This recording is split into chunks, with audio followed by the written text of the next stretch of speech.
The hospital cafeteria at 11:47 p.m. smelled like burnt coffee and something vaguely antiseptic that never quite left your clothes, no matter how many times you washed them. Nora Shen had been on her feet for 14 hours. She was still in her scrubs. The pale blue ones with the small bleach stain on the left cuff that she kept meaning to throw out and never did. Carrying a tray with a bowl of soup that had already gone lukewarm, and a cup of coffee that probably wouldn't help her sleep later, but she was going to drink it anyway. The night shift at Boston General had a particular kind of loneliness to it. Not the dramatic kind you saw in movies, just the quiet, hollow kind. The kind where you could walk an entire corridor and hear nothing but the low hum of fluorescent lights and the distant beeping of monitors that nobody was panicking about. She scanned the cafeteria. It was mostly empty. A security guard she didn't recognize was nodding off over a sandwich near the door. Two residents she vaguely knew from the third floor were hunched over a table covered in paper charts, talking in low voices with the intensity of people who hadn't slept since Tuesday. And then, at the far corner table, the one tucked against the wall, where the overhead light was slightly dimmer than the others, there was a man she had never seen before. That alone wasn't unusual. Boston General was a large hospital. People came and went. What was unusual were the two other men standing a careful distance away from his table. Not sitting, standing. With their hands loose at their sides and their eyes moving in slow, practiced arcs around the room. One near the coffee station, one near the exit. Nora noticed them the way a nurse notices things. Not with alarm exactly, but with that clinical instinct for things that don't belong, the small wrongness that the brain flags before the conscious mind catches up. She looked at the man at the corner table. He was maybe 35, maybe younger, it was hard to tell. Dark hair. A jaw that looked like it had been clenched for so long it had simply set that way permanently. He was wearing a suit jacket that probably cost more than her monthly rent, but he'd taken it off and draped it over the back of the chair, and his sleeves were rolled up to his elbows in a way that looked less casual and more like someone who had simply run out of patience with formality. There was a paper cup of coffee in front of him that he wasn't drinking. He was staring at it like it had said something he disagreed with. Every other table was taken or dirty or too far from the coffee refill station. Nora stood there for 3 full seconds longer than she needed to. Then she walked over.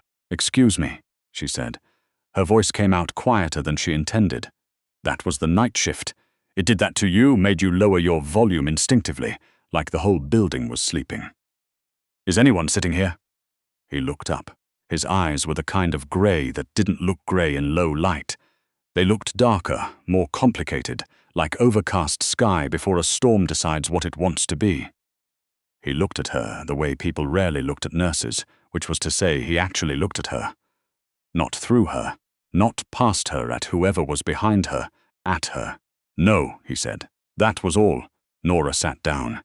She didn't think about it as a decision. It was just what you did when you were tired enough and hungry enough you sat where there was room.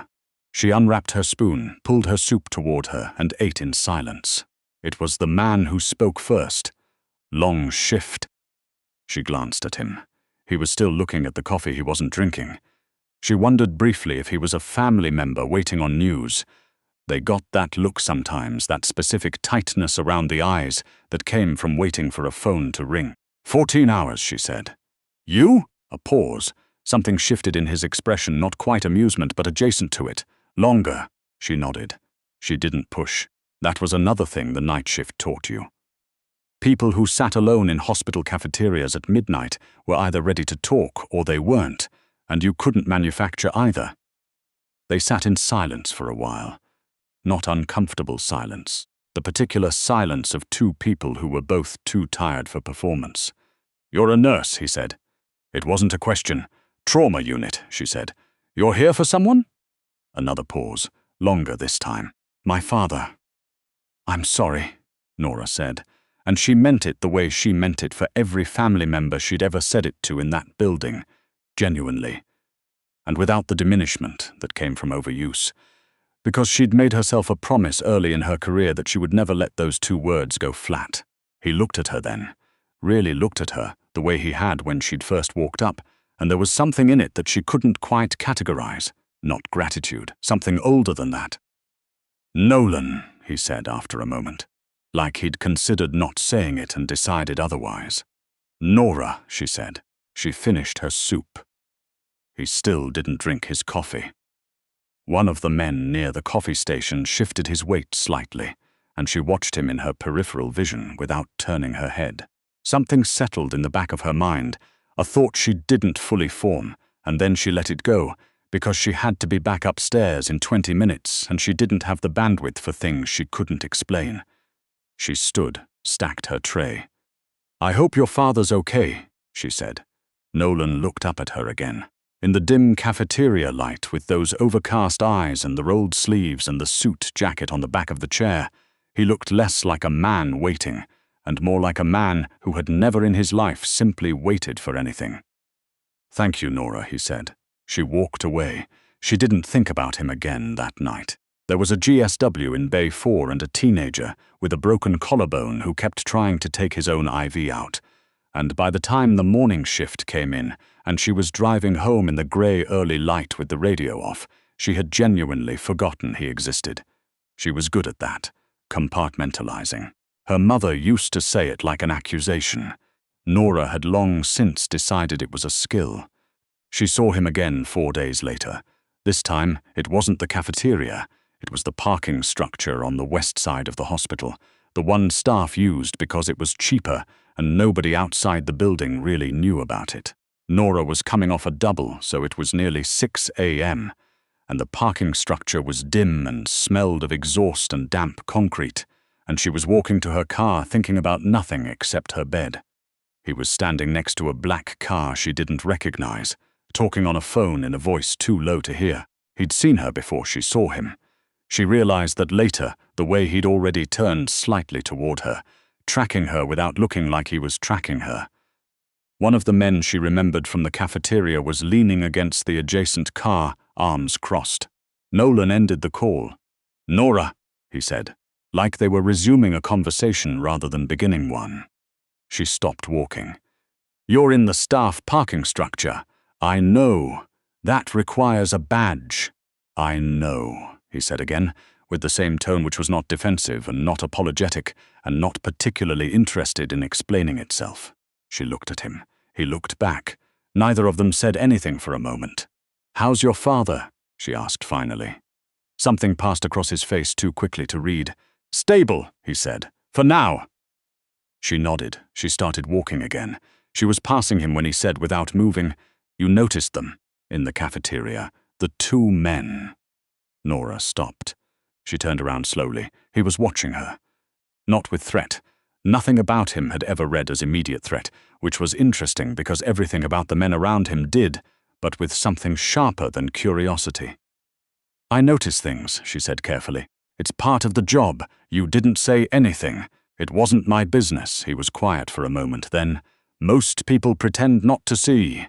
"I didn't pretend," she said. "I just didn't see anything that required me to act." She held his gaze for 3 seconds longer than was probably wise, then turned and walked to her car. This time, driving home, she did think about him. Not with alarm, exactly. More with the same feeling she got when a patient's chart showed something that didn't quite add up. Not wrong enough to escalate, but enough to flag in the back of her mind and keep flagging. His father's name was Raymond Cruz, and Nora found this out not through Nolan but through the chart that landed on the nursing station the next morning when she came back on shift. ICU, 3rd floor. Admitted 4 days ago. Cardiac event compounded by what was listed, in the careful language of hospital administration, as complications from prior injuries, which was the kind of phrasing that meant a great many things and specified none of them. She wasn't assigned to Raymond Cruz. She had no professional reason to think about Raymond Cruz. She set the chart down and went to do her job. But the name Cruz sat in the back of her mind like a splinter. She'd heard it somewhere. Not in the hospital. Somewhere else in some other context, the way you heard names in a city like Boston, without ever being able to trace back exactly when or where or from whom. She was in the break room 2 days later when Dr. Okafor, the attending on the ICU floor, a man who had the institutional memory of someone who'd been practicing medicine at Boston General since before Nora was born, came in and poured himself coffee without looking at her. "You know who's in 3 North," he said. "I've seen the chart. Raymond Cruz." He said it the way you'd say a weather forecast, matter of fact, slightly resigned. "You know who that is? I'm starting to get a sense," Nora said. Dr. Okafor looked at her over the rim of his cup. He had the kind of face that gave very little away, but gave it away clearly when it chose to. "Don't get a sense," he said. "Know or don't know. Sensing gets you into trouble with men like that." "Men like what?" she said, even though she already had a pretty good idea. Dr. Okafor took a long sip of his coffee, the kind with lawyers on speed dial and very short memories about who was kind to them and who wasn't. He paused. Also the other kind of short memory, the kind with implications. He left the break room. Nora stood there with her cold coffee and the quiet sound of the building around her and the name Cruz sitting in her chest now like something heavier than a splinter. She went home that afternoon and sat at her kitchen table with her laptop, and she looked it up. Raymond Cruz, 63. Born in Southie, which was not particularly remarkable. What was remarkable? Or rather, what was remarkable in the way that things that happened to other people in other worlds were remarkable? The way you read about them, and then closed the browser and went on with your life. Was the 20-year span of federal investigations that had never quite resulted in charges, the businesses, the waterfront property, the names connected to Raymond Cruz in whispered proximity, the senators and commissioners and judges who appeared in the same photographs at the same charity galas and then denied knowing each other under oath. Raymond Cruz, who had been brought into Boston General 4 days ago with cardiac complications from prior injuries. Raymond Cruz, whose son had sat across from Nora in the hospital cafeteria at midnight and said thank you like she'd given him something rare. She closed the laptop. Then she opened it again, because there was something else. A smaller article, buried in a local crime beat from 8 years ago. A name, Shen, not her name. Her uncle's name, a waterfront business dispute, a fire that the insurance company had called accidental and the fire marshal had not quite called anything at all. Her uncle, who had rebuilt from nothing after that fire, who never talked about it, who changed the subject with the particular fluency of someone who had been given very clear instructions about what to change the subject away from. Nora sat at her kitchen table for a long time. The apartment around her was very quiet. She was not supposed to be in 3 North.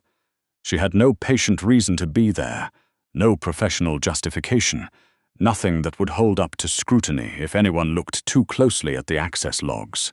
She went anyway, on a Tuesday morning when the floor was busy enough that one more set of blue scrubs didn't register as anything unusual, and she stood outside room 317 and looked through the small window in the door at the old man in the bed. Raymond Cruz looked smaller than she'd expected. They usually did when you finally saw them in person. The men who were large in rumor and documentation and second-hand account. He was pale, thin, connected to monitors that blipped with quiet consistency. There were 2 men in the room with him that were not medical staff, and there was Nolan, in a chair beside the bed. He wasn't looking at his father. He was looking at the door. He was looking directly at her. Nora didn't flinch. She held his gaze through the small window for exactly 2 seconds, then walked away like she had somewhere to be, which she did. She always had somewhere to be. She was at the nurse's station filling out paperwork when she felt him behind her. She knew before she turned, the way the energy in a room shifted slightly, the way the 2 nurses at the far end of the station went a half-degree quieter without noticing they'd done it. "You were at the window," Nolan said. "Low even, not accusatory." "Wrong room," she said without looking up from the chart. "3rd time we've run into each other. Hospital's not that big." "You looked up my father," he said. She looked up then. He was watching her with an expression she was beginning to recognize. Not the studied blankness she'd first seen in the cafeteria, but something underneath it. Something that was paying very close attention. "I look people up," she said. "When their charts don't tell me the whole story. He's not your patient. I know. A beat. What did you find? Nothing that surprised me, she said, and one thing that did. He was very still. What thing? Nora set the pen down. She turned to face him properly, which meant looking up slightly. Which she did without any particular self-consciousness, because she'd spent her career looking up at people and never found it diminishing. My uncle had a business on the waterfront, she said. 8 years ago there was a fire. The air between them did something she couldn't name. I know who you are now, she said. I knew before I came to this floor. I want you to know that I know. She paused. And I want you to know that I'm still here and I haven't said anything to anyone, and I haven't decided yet what that means. Nolan looked at her for a long time. Your uncle, he said finally. Shen's fish market, yes. That fire wasn't ordered by my father. I know, she said. I looked that up too. She'd found the name. A mid-level operator who'd since been removed from the picture by the picture itself, in the way that happened in organizations like Raymond Cruz's organization. I just wanted to see if you'd lie to me. Something shifted in Nolan's face. It was small, barely perceptible, the way a very controlled structure makes small movements when something actually reaches it. Why does that matter? He asked. Because I need to know if you're capable of it, she said, with me. She picked up her pen and went back to the chart. He stood there a moment longer. Then he walked away. She started seeing them more. Not the men, the signs. The way certain visitors signed in under names that didn't quite match the patients they were visiting. The way a man in a grey overcoat came to speak with hospital administration 3 days running, and each time he left, the administrator's door stayed closed for an hour. The way Nolan's expression changed subtly when he came in on Wednesday and again on Thursday. A tightening, a recalibration, the face of a man processing information that he didn't like but had been expecting. Someone was moving against Raymond Cruz. She didn't know how she knew. She just knew. The same way she knew, walking into a trauma bay when the situation was about to get worse before it got better. You developed a clinical sense for instability. She found Nolan in the stairwell on Thursday afternoon. He was on his phone, and he ended the call when she pushed through the door, and for a moment neither of them spoke. Someone's trying to finish what the cardiac event started, she said. He looked at her. I've been watching the logs, she said. Someone requested access to your father's medication records from outside the hospital network yesterday. It was flagged and then unflagged, which means someone with administrative access unflagged it. That's not a glitch. That's deliberate. Nolan was very still. How do you know that? I have a friend in medical records, she said. We talk. She flagged it to me because she thought it was strange and she didn't know what to do with it, and now I'm telling you because I don't know what to do with it either, and I'd rather it be your problem than mine. She said it plainly, because that was the only way she knew how to say things. Nora, he said. I'm not getting involved, she said. I'm telling you something I saw. What you do with it is not my department. He studied her. In the stairwell, the light was harsh and flat, and it suited him somehow. Stripped away the negotiated surfaces showed the actual structure of him. He looked tired. Not cafeteria at midnight tired. Something deeper. You could have said nothing, he said. Yes, she agreed. I could have. Why didn't you? She thought about her uncle, rebuilding his business with hands that had gone slightly unsteady in the years after, about the way he turned the subject away from the waterfront like a man navigating around scar tissue. She thought about the way Nolan had said, "Thank you" in the cafeteria, and meant it with something that felt like genuine reckoning. I don't know yet, she said. Ask me again when this is over. What she didn't tell him, what she hadn't told anyone, was that she'd already done something. 3 days ago, before the stairwell, before the conversation about the medication logs, she had gone home and sat at her kitchen table again, and written down everything she'd observed in a document she saved in 3 different places.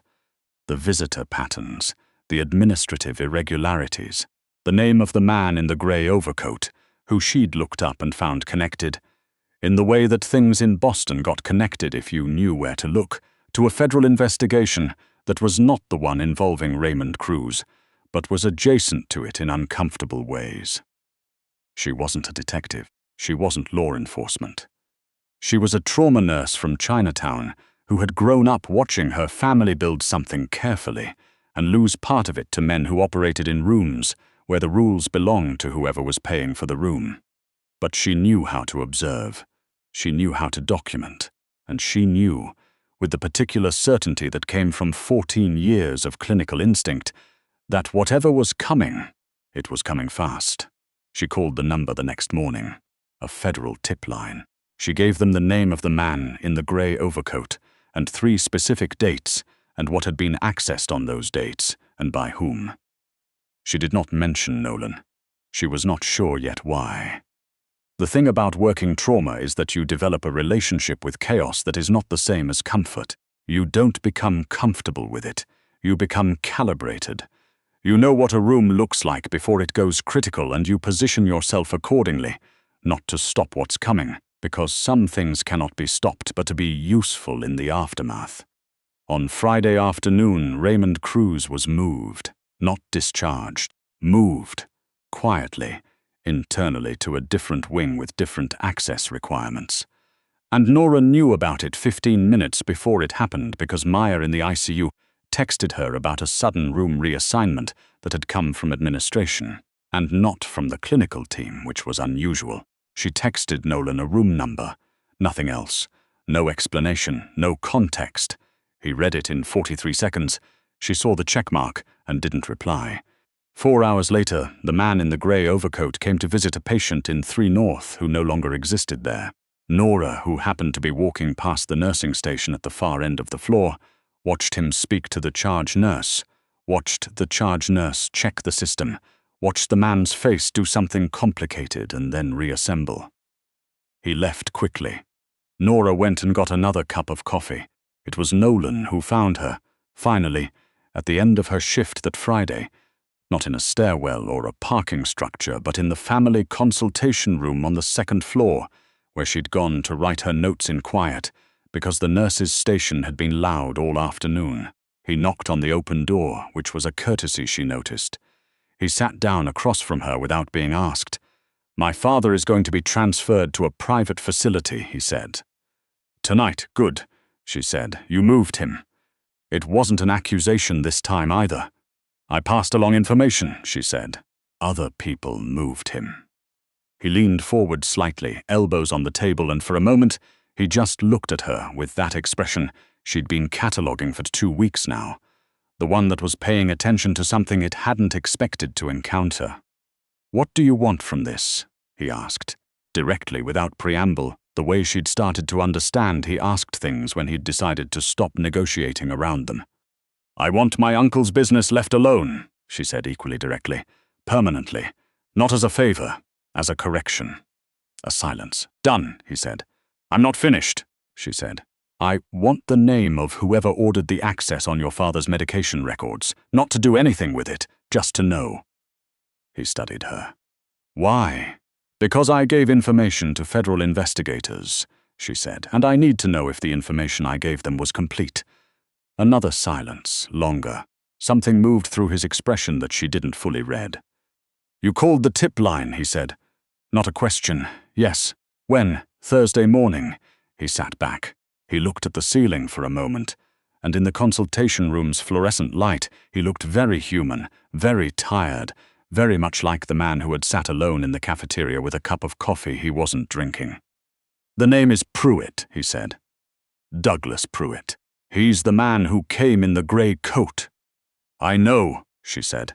"I already gave them his name." Something crossed Nolan's face then, not amusement, not exactly, but something close to it, something that arrived and then tried to leave quickly and didn't quite make it. "Nora," he said. "Yes. Why are you like this?" She looked at him. "Like what?" He seemed to consider it seriously, as if the question deserved a real answer. "Like someone who already knows what she's going to do and waits to see if you're going to figure it out." She thought about it. "Probably the trauma unit," she said. "You assess, you plan, you execute. You don't announce it." He nodded slowly. Then he said, with the same directness she'd been using, "I'd like to see you again. After this." "After this," she said. You're going to be very busy dealing with Douglas Pruitt and federal investigators and your father's recovery." "Yes," he said, "and I'm going to be working a night shift on Wednesday." A pause. "And after that?" She gathered her notes and stood. She was tired in the specific, bone-deep way of the end of a week, the kind of tired that was also quietly, something like satisfied. The feeling of a thing done, a thing handled, the particular dignity of having acted from your own judgment rather than someone else's instructions. "Ask me Wednesday," she said. She walked out of the consultation room, and behind her she heard or felt the breath of a man who was used to rooms going his way and had just encountered a new kind of room entirely. The elevator doors opened. She got in. She pressed the lobby button. She was almost smiling.